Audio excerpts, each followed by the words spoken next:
For this lesson, I want to talk about the social networking Goliath, Instagram. This video is going to be a little more theoretical than actionable, because I'd assume that most people already have an Instagram account and know how to set one up. So, I won't walk you through that again here. But I will say that you'll need to activate the business profile option on your account to get pivotal access to the analytics, called audience insights. You'll also get a contact button on the profile page, and be able to add links to your Instagram stories. Analytics are essential when running a business, as you get to see and investigate your unique demographics. You'll want to use this data to better serve your audience and create content that reaches the right people at the right time. To be frank, it takes a certain type of business to succeed on Instagram. And this is usually personal influencer brands and not internet businesses. If you're a fashion blogger, a fitness instructor, a foodie, a lifestyle influencer, a meme account, or a daily quotes page, then you'll likely have success on the platform. If you're a software company, a restaurant, a brick-and-mortar shop, a drop shipping store, or a manufacturing company, then you probably won't. But whichever type of business you run, it can get traffic from Instagram if you go about it the right way. I have a love-hate relationship with Instagram, and it stems from a bunch of personal experiments and a group of test accounts. Why should you listen to me? Well, about 3 years ago, I grew a personal photography Instagram page to 25,000 followers in just a few short months. I've also taken 2 mobile app and game pages to over 15,000 followers each, and a software company to over 5,000. So, I'm by no means unfamiliar with the platform and what it takes to succeed. On Instagram, like any other social media platform, it's getting harder and harder to stand out. This is surely because there are so many people trying to do the same thing, fighting for a limited amount of attention. And this is only going to get worse. If you want to make it big on Instagram, it's going to take a lot of work. And if you start tomorrow, it's going to take even longer. Be prepared to be in it for the long haul. And be prepared for it to become almost like a full-time job. I'll talk more about how you can speed up the process a bit later, but just know that there is now default company-wide positions called Social Media Manager for a reason. There was a time, back in the day, and I'm sure this is still going on now, where bots ran rampant on the platform. And I have no problem admitting that this is how I gained thousands of active followers across many Instagram accounts, in just a few months. This is how every popular influencer did it as well. There are very few accounts that make it big without at least some form of botting. Unfortunately, this fact is a sobering truth. In this period, there were many websites and apps that offered an Instagram botting service. All you had to do was pay a small monthly fee, set up your desired botting speed and engagement actions, then let it go to work. Bots can do everything a regular person could do, except post fresh, unique video and image content. From follow and unfollow, to comment and like. You would target people on the home feed, target from specific hashtags, or target from the follower list of other profiles. This made top botting strategies work the same as white hat traffic strategies. Find the top influencers in your niche, and then target their followers, because these people were most like the audience you were looking for. But uncontrolled bots on the platform are no longer the case, because Instagram has spent time and money removing them from the system. They've done this by lowering the number of people you can interact with on a daily basis before your account gets a temporary ban, or by legally taking down the websites that provided the service. As you'll soon experience, there is less botting still going on. However, there are still a few options available if you want to go this route. The 2 most popular today are Jarvee and Combin. But both may get your account banned if you choose to use it irresponsibly. If you decide to bot your social media actions, please look into protecting your account with proxies. Only venture into this with new accounts that you can afford to lose, and never risk an old account that is important to your business. Good luck. You're probably asking yourself right now, can't I do this normally? Can I gain a strong Instagram following by using the best practices found on influencer blogs and how-to videos? Is it possible to take a new account from 0 to 10,000 followers in a matter of months? Can I grow an Instagram page without the use of bots? Well, the answer is yes. But it is very, very hard to do so. Let me explain. 1 year ago today, I set out to see how many Instagram followers I could gain organically by only using hashtags. And posted the results in a popular subreddit called r/Entrepreneur. I've read about the importance of using hashtags to get your posts discovered in many social media blogs and courses. But my initial feeling was that this strategy is very ineffective, and time crafting appropriate hashtags is better spent somewhere else. For the experiment, I created the Instagram page, @QuickFlightsTravel, to test this out. Each post was a beautiful picture of a city using high-quality and HD images found across the web.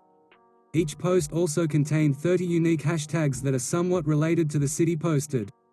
This to improve its relevancy.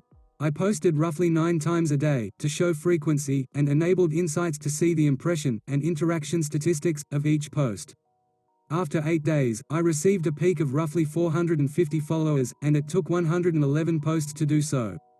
This equaled a total of 3,330 unique hashtags spread across all of the posts. This is a high potential of discoverability. Here are some conclusions and thoughts on the results of the experiment. 1. That is a lot of work to only get 450 followers. Imagine having to create 111 distinct, creative Instagram posts for your business, and only getting 450 followers in return. I used pre-edited and pre-made images, and it still took a lot of time. 2. Of the 450 followers, roughly 90% of them were other businesses, and not regular profiles. Almost every new follower I investigated was a business from the city I hashtagged. A lot of the comments on the posts proved this too, as they didn't make any sense to the picture. For example, a real estate agent in San Diego commented on how nice my home was, and that he can help sell it. The picture in question was of a metro city skyline, and not of a rural home. 3. Hashtags are so overcrowded by businesses that barely any real people follow or use them. You have to think, is your potential customer using hashtags on the posts about their dog, or to show their beach day? Probably not. Only people trying to get discovered use hashtags, and those people are businesses or influencer profiles, just like you. 4. If you're using a bot, don't target hashtags. Hashtags seem to just be a swamp of bots liking and following each other. Don't get your profile involved in that, as it will lower your overall engagement numbers and hurt your reach to a genuine audience. 5. Hashtags in the comments section work exactly like hashtags in the post. This was a question I had previously, as hashtags filling up the post description looks very spammy. My impression and interaction count was exactly the same no matter where I used them. 6. And most importantly, following, commenting, and genuine interactions of other users seem to be the most effective way to gain followers on Instagram. To conclude this experiment, I revisited the account a few months later to see how many followers I still had. And the number dropped from 450 to 100. It turns out that most of my followers were using a follow-unfollow method targeted to hashtags. I would say that a pure hashtag posting strategy to gain followers is misguided and non-optimal. Now that we know hashtags don't work, and botting is likely a thing of the past, the only way to gain followers is to actively engage with members of the community. This means using follow and unfollow, writing genuine comments, and liking other photos. Let's go through each of these methods one by one, and then we'll talk about how to use your audience on Instagram to get traffic to your website. First, the follow-unfollow method. This technique is simply following a user on the platform, and then unfollowing them a few days later, in hopes that they stick as a follower. Basically, you follow them with no long-term intention to follow them back. In this method, it's best to choose people who are not active influencers or businesses. You don't want to follow people who are trying to use the same methods on you.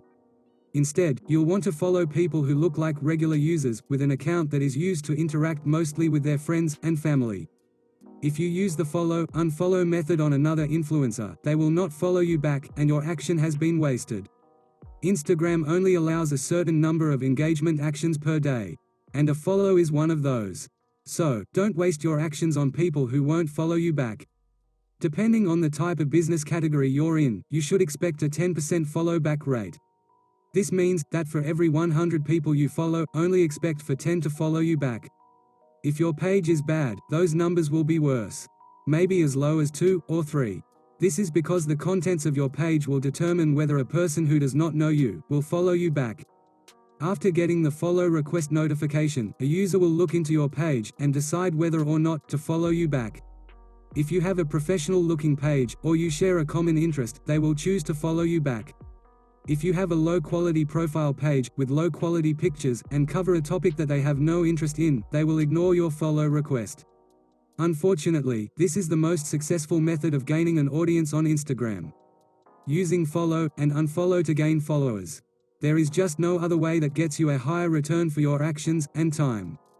Except when something goes viral on our second method, and that is genuine, witty, or strategic comments on posts from influencers with a large following. What you want to do here, and you have to be fast, is to be the first one to comment something very truthful, something very intriguing, something very funny, on an Instagram post, and have this comment be shown to a larger audience when they view the content later. You want a new audience to read your comment, see your little profile picture, get intrigued enough to click into your page, like what they see, and then follow you willingly. But this doesn't happen often. Going viral with comments is extremely rare, especially when you're targeting accounts in the millions of followers. The chances of you having a comment that sticks out and appears at the top of the list is slim to none. So, it's probably best to use your efforts elsewhere, like commenting on open profiles that are not influencers, and getting them to like you, because you're authentically interacting with their Instagram page. The last, and least, successful way to gain followers is liking other users' photos. And this is because people usually turn off notifications for likes. So, your like will be buried amongst hundreds of others, and they won't even know you exist. With all that being said, the order of successful engagement actions that get you followers are: 1. The follow-unfollow method. 2. Leaving genuine comments. 3. Liking posts, either photos or videos. 4. Posting with hashtags. As you can probably guess, engaging with people on the platform, especially when you're going to get such a low response rate back, feels like a lot of wasted time and effort. This on top of making fresh, distinct, and creative content on the regular.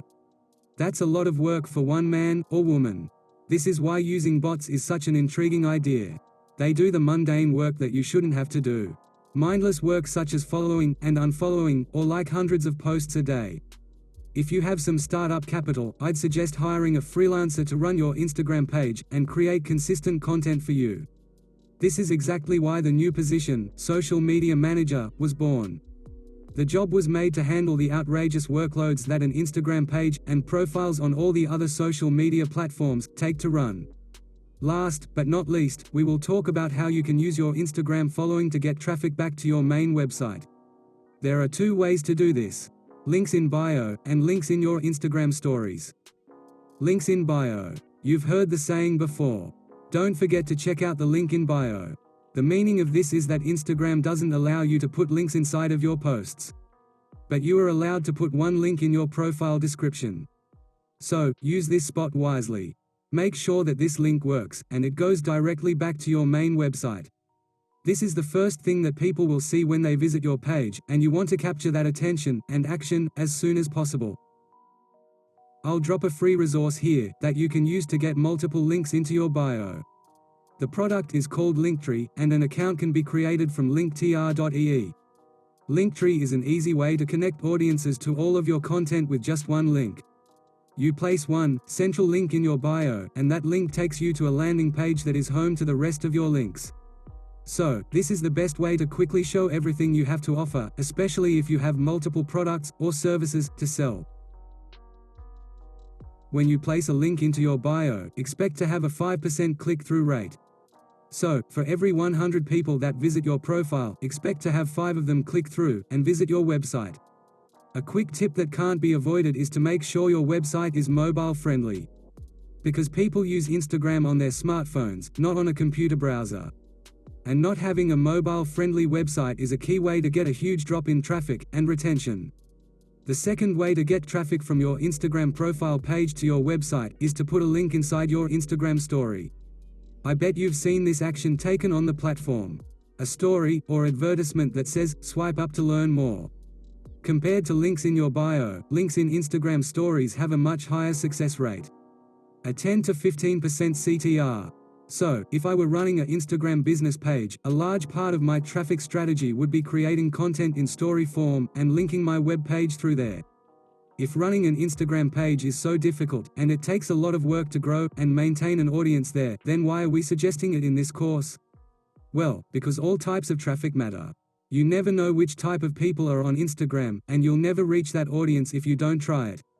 In online marketing, every little bit helps. And you could potentially connect with a bunch of true fans that you couldn't find elsewhere, because they're hanging out on Instagram. So, don't miss that opportunity, and don't miss out on new sales. Thanks for watching, and I'll see you in the next lesson.